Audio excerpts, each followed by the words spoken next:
Dito sa kalangitan ng Pulupandan ng Negros Occidental mga bay, no, may misteryosong ilaw di umano na gumagalaw-galaw. Habang naglalakad ako pauwi sa bahay namin, may nakita akong liwanag sa langit. Alam kong hindi ito normal kasi kakaiba yung paggalaw ng ilaw. Tapos nagulat na lang ako nung biglang bumagsak yung liwanag malapit dun sa gubat na pinagkukuhanan namin ng panggatong. Kaya di na muna ako umuwi sa amin para puntahan yung pinagbagsakan ng kakaibang liwanag.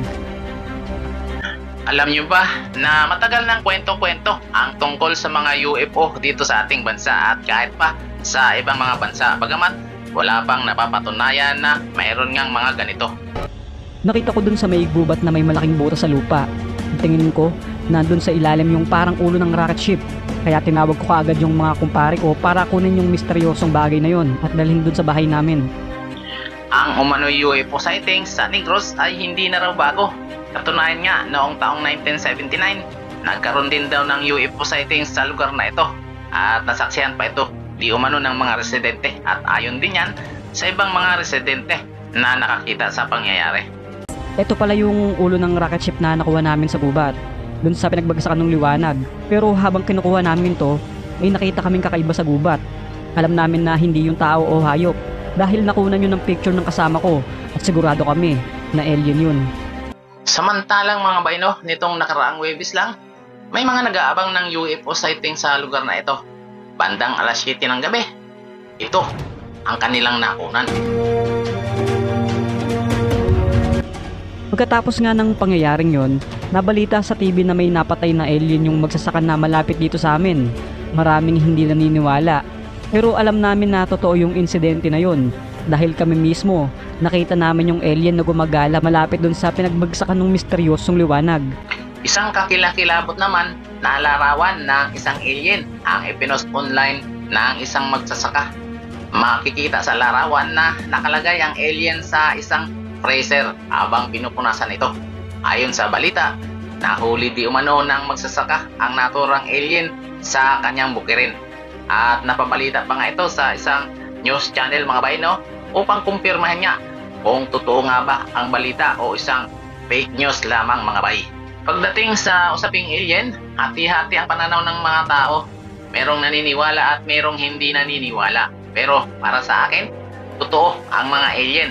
Dahil sa lawak ba naman ng universe, imposibleng tayo lang ang planetang mayroong buhay mga bay. At kahit pa noong unang panahon, maraming mga ebidensya ang nagpapatunay na dinadalaw na nga tayo ng mga alien. Ilang beses na rin nagkaroon ng mga UFO sighting sa buong mundo. At marami na rin nga ang nagpapatunay na mayroon talagang mga ganito. Kamakailan nga lang naglabas ang Pentagon ng mga video clip kung saan nakunan nila ang mga lumilipad na UFO sa kalangitan. Kaya nga, hindi imposible na dinadalaw na nga tayo ng mga alien upang kumuha ng impormasyon tungkol sa nagiging kalagayan ng ating mundo. Katunayan, maging sa Pilipinas, ilang beses na rin nagkaroon ng UFO sightings at nakunan pa nga ito na mga larawan at video. Gaya nga, noong taong 2000 sa Las Piñas, may isang lalaki na nagngangalang Antonio ang nakakuha ng mga video ng di umano'y mga UFO. Ayon kay Antonio, may nakita daw siyang kakaibang ilaw na nagpapaikot-ikot sa kalangitan at mga ilang minuto nga lang ay bigla na lang itong nawala.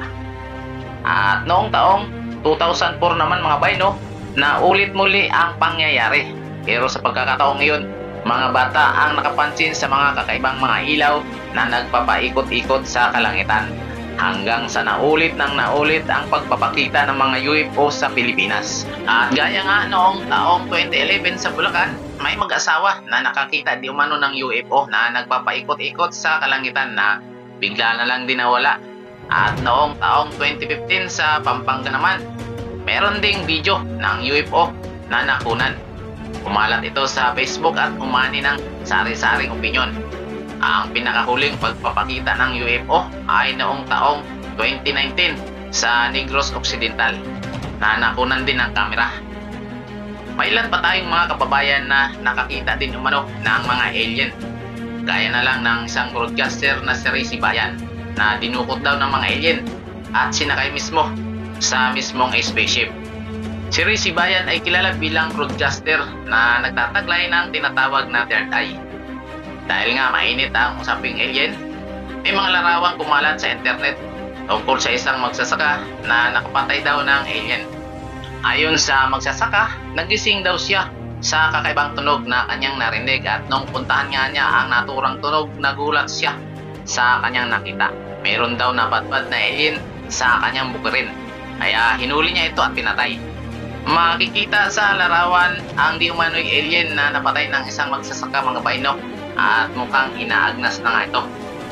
Matapos nga kumalat ang larawan sa internet, agad itong pinuntahan ng mga pulis ang nasabing magsasaka upang kumpirmahin nga ang balita na nakapatay ito ng alien.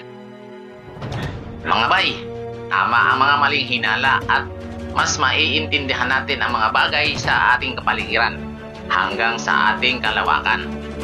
Naaliw ka ba sa ating video sa araw na ito?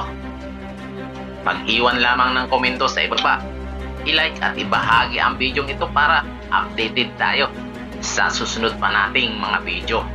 Maraming salamat sa panonood.